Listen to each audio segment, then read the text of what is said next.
কেমন আছো তোমরা সবাই? আশা করি তোমরা সবাই খুব ভালো আছো। আমিও খুব ভালো আছি। আমি এসছি মেয়ের স্কুলে। এখন স্কুলে বসে আছি, একটা মিটিং আছে।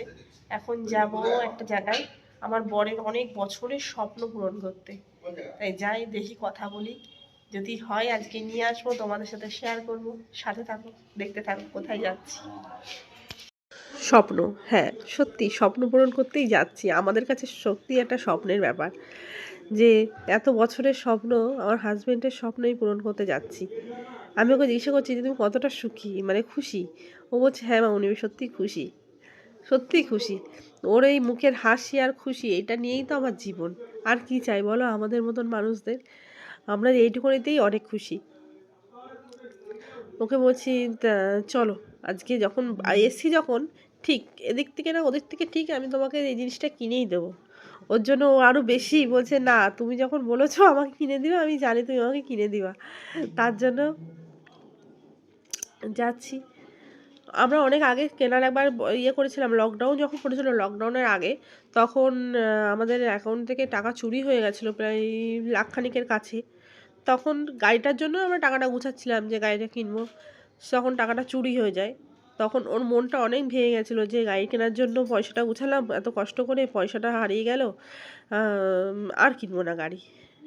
তারপরে এই কদিন আগে আমাদের একটা ভাই গাড়ি কিনেছে দেখে বলতে পারো যে না, হিংসে না, ওর এটা স্বপ্ন যে ও একটা বুলেট কিনবে। যখন থেকে বুলেট উঠেছে তখন থেকে স্বপ্ন যে একটা বুলেট কিনবে। তাই দেখো বুলেটের শোরুমে গেছিলাম আমরা, পুরোনো একটা বুলেটের শোরুমে। তা সেই এমন হিসাব নিকাশ দেখালো, তা আমাদের মনে হয় যে এমন হিসাব দেখালো যে আমরা বাংলাদেশ থেকে এসেছি। ওর জন্য আমরা ওখান থেকে বেরিয়ে আসতে বাধ্য হয়েছি। ওখান থেকে বেরিয়ে এসে আমরা গেছিলাম নতুন শোরুমে। নতুন শোরুমে গিয়ে বসে আছি, কাগজপত্র অনেক কিছু থাকে, সব কিছু করে টোরে নিয়ে বসে আছি কখন ডেলিভারিটা পাবো। গাড়িটা ছিল শোরুমে বলে আমরা সঙ্গে সঙ্গে গাড়ির ডেলিভারিটা পেয়ে গেছিলাম। তা একটু সময় লেগেছিলো 2-2.5 ঘন্টা, কিছু পার্সপত্র লাগানো থাকে।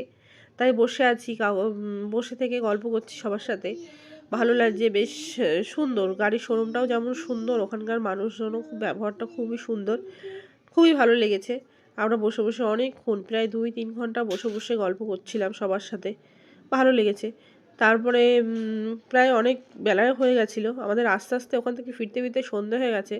তা দুপুর তখন কটা বাজে, এখন বাজে 3টে 3:30। তখন আমি বলছি চলো খিদে পাচ্ছে কিছু খেয়ে আসি। তা তখন ভিতরে জিজ্ঞেস করলাম যে কতক্ষণ লাগবে আর সময়।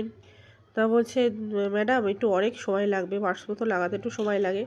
তাহলে চলো তাহলে কিছু খেয়ে আসি। তার পাশে একটা রেস্টুরেন্ট ছিল, ওখানে গেছিলাম খেতে। খাবার অর্ডার দিয়ে বসে আছি কখন আসবে খাবার খাওয়ার জন্য। আমরা বাড়িতে খেয়ে গেছিলাম, তাও বেলা হয়ে গেছিলো তো। তারপরে আমি অর্ডার দিয়েছিলাম একটা রাইস আর চিকেনের কম্বো, আর ও খেয়েছিল প্লেন ভাত। খাওয়া দাওয়া করে শোরুমে গেছি, শোরুম থেকে গাড়িটা নিয়ে আমরা জাস্ট বাড়িতে ফিরছি। এখন দেখো সন্ধে হয়ে গেছে, বাড়ির থেকে বেরিয়েছি আমরা 11টা 11:30 নাগাদ, আর এখন হয়ে গেছে সন্ধে। শরীরটাও খুবই ক্লান্ত, তাও ক্লান্ত শরীরের মধ্যে গাড়ি মানে জিনিসটা কিনে বাড়ি ফিরছি, এটাই খুব আনন্দ। আমাদের প্রত্যেকটা বন্ধু বান্ধব যারা যারা শুনেছে বা দেখেছে ফটো থেকে, সবাই বলছে না খুব ভালো হয়েছে, খুব পছন্দের। সেও তো, আর যার গাড়ি সে তো আর মাটিতে তার পা পড়ছে না, কি বলবো। সত্যি সে মানে খুবই আনন্দ পাচ্ছে। আমিও পিছনে বসে, কালকে একটু ঠান্ডা পড়েছিল, আজকে সেই ঠান্ডার মধ্যে যাচ্ছি, কষ্ট হচ্ছে কিন্তু মনে আনন্দ আছে। আনন্দ থাকলেই সব ঠিক আছে। আজকে bye bye, tata, good night. কালকে আবার কথা হবে বন্ধুরা।